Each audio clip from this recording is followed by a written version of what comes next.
This is an anime recap video, and in this video, I'm going to show you a muscular boy named Mashle, who is born into a magical world. He has no magic but can defeat any magician. The anime begins by introducing the Divine Visionaries, who are the top magical experts in the world and play a crucial role in keeping everything running smoothly. New members often get invited to join the Bureau of Magic, the main magic institution that handles various tasks and protects society from potential threats. At the Magic Academy, Mashle and his friends are getting closer to becoming Divine Visionaries after defeating Magi Lupus. Despite Lang's coins going to the House of Adler, rumors spread about Mashle's supposed inability to use magic after his battle with Cell. Mashle, relieved to survive, eagerly anticipates their victory celebration after school. Finn, however, lacks confidence and worries about the consequences of silencing the student who exposed Mashle's inability to use magic. His concerns become real when another ugly student questions Mashle about his apparent lack of magical ability. Mashle calmly denies it, saying that he can use magic, but the rumor continues to spread. Finn remains silenced, ignoring the conversation and pulling Mashle away from the situation. However, the ugly student warns Finn about the potential consequences of befriending a non-magic user, revealing that he could be fired from the Magic Academy. But Finn dismisses him, saying that he has the right to choose his friends. Suddenly, Lance arrives, activates his gravity magic, and crushes the student who issued warning to his friends. In the middle of all this, Lemon arrives and introduces a bandaged Dot who is in tears as she explains the seriousness of his injuries, including 6 broken ribs, a depressed skull, compound fractures in all 4 limbs, and other ailments. Despite his injuries, Dot screams something from beneath the bandages and wants to be free. After school, everyone gathers in Mashle and Finn's room to celebrate their victory against Elle. Excitement fills the air, but Finn can't shake the feeling that they're overlooking the fact that the defeated individuals have now joined them. To lighten the mood, Abel brings out a deck of cards. The leader of Magi Lupus, however, makes it clear he's not here to be friends but to celebrate Abyss accepting his past. Abyss, warning against defeating his boss in the card game, receives an offer of food from Lemon, who suggests he be mindful of his language. Expressing gratitude awkwardly, the leader mentions that Abyss isn't familiar with girls and tends to refer to them as females. Dot twitches in frustration as Love devours all the food. Lemon, trying to feed Mashle a cream puff as a gesture of appreciation, is accused of the traditional woman play. Unfazed, Mashle rejects the offer, showing he can feed himself. Accidentally dropping the cream puff, Lemon complains, only for Mashle to use his adept breathing to catch it before it hits the ground. Finn inquires about Lance's whereabouts during their battle with the enemies, and Lance reveals he was dealing with someone who claimed to be a death row inmate in the basement. The inmate retreated midway through their fight, leaving Finn shocked at the revelation. Watching the peculiar gathering, he feels that something unusual is happening. Abyss sits with Mashle, giving a cautionary message as a gesture of thanks for the invitation. He reveals that Innocent Zero, the worst crime syndicate in the magic realm, has targeted the magicless student. Abel gained power by helping them, obtaining his third line through artificial means, thanks to Innocent Zero. Genuine triple liners, he discloses, are even more formidable than Abel. The leader of Magi Lupus only borrowed their resources to gain more coins, deeming it a small sacrifice for the greater good.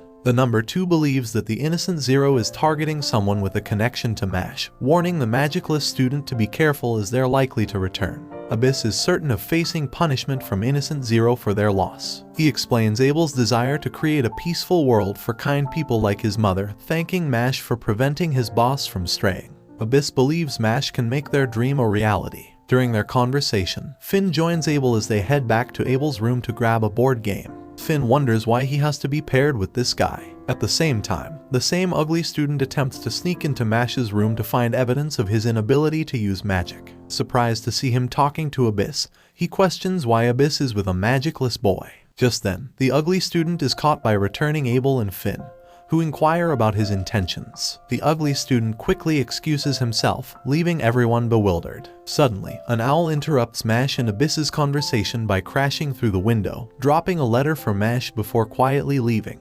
Lemon and Abyss join Mashle as he opens the letter, their expressions revealing dread. Mashle is summoned by the Bureau of Magic the next day for an emergency inquiry regarding his concealment of his inability to use magic. Mr. Bless acts as the judge and labels it a serious crime, explaining that non-magic users pose a threat that must be eradicated to preserve what has been created. Mashle argues, saying that things don't always have to be perfect. Divine visionary Rio interrupts, stressing that success is all that matters and believes Mash has the potential to become a real man. Curious about the divine visionary's presence, Mr. Bless questions why he's at the hearing. Rio dismisses such details, informing Mash that they live within rules set for the majority. He explains that rules exist to maintain order, and accommodating everyone would disrupt that. To illustrate, he summons a candle and challenges Mash to light it without touching it. Rio emphasizes that magic is everything in their world, asserting that Mash needs to demonstrate a miracle stronger than magic to justify his existence. He challenges Mash to prove himself as a true man.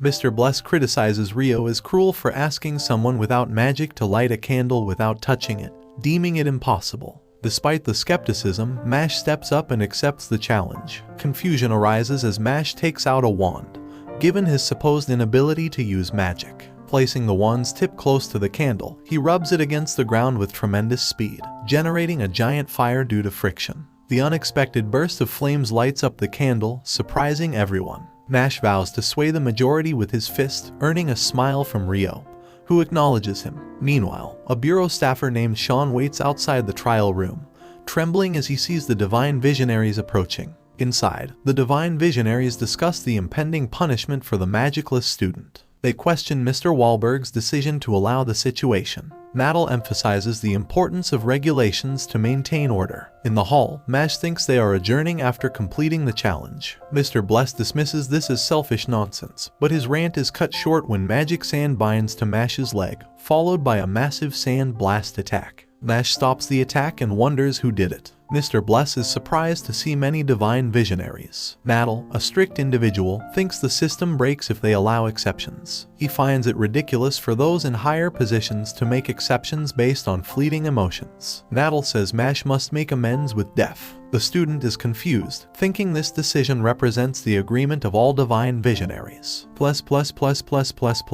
A distorted voice interrupts, stating the judgment is unacceptable. Everyone turns to see that Mr. Bless has been possessed. Innocent Zero, the culprits, reveal themselves and insist that Mash belongs to them, telling the visionaries to back off. The visionaries speculate that Mash must have an unusual origin to be connected to them, but Mash strongly rejects the idea of being someone's possession. Renatus dismisses his opinion, and Innocent Zero declares their seriousness. They reveal that they've planted a magi parasite inside Mr. Bless, shocking Sean, who cries out. Mash wonders about the magi parasite, and it's explained that a magi parasite is a dangerous creature that feeds off mana and uses humans as hosts for its larvae. Trying to remove it often results in the parasite finding a new host. Innocent Zero asserts their dominance, considering the act a statement that the world belongs to them. Rio cuts through the talk, deducing that Innocent Zero is declaring war against the Bureau of Magic, eager to end the long-standing conflict. Rio supports their new direction and reveals his intention to remove the magi parasite. Sean warns him that the parasite is a nemesis, especially for powerful magic users like Rio. Rio, confident in his strength, decides to proceed. Mash removes the parasite, and after a brief struggle, he spits it out, tying it up in his mouth. Sean stops berating Mash, realizing his creativity. Mash gently places Mr. Bless down, claiming he closed the case by defeating the enemy messenger. Rio praises Mash's flawless actions, considering him a treasure. Mashle disagrees, stating that the regulation is law, and Mash's opinion, as a non-magic user, should not be respected. Mash protests, planting his feet on the ground. Mashle attacks him, preparing to finish Mash off, but Rio intervenes, holding Mashle at his wand point. Despite Mash's objections, a giant sword from Rain causes both parties to back off. Just then, Wahlberg enters the room, shocking everyone. Like and comment if you enjoy this video. Subscribe to my channel for more anime recaps, and tell me what anime recap you like to see next in the comments below.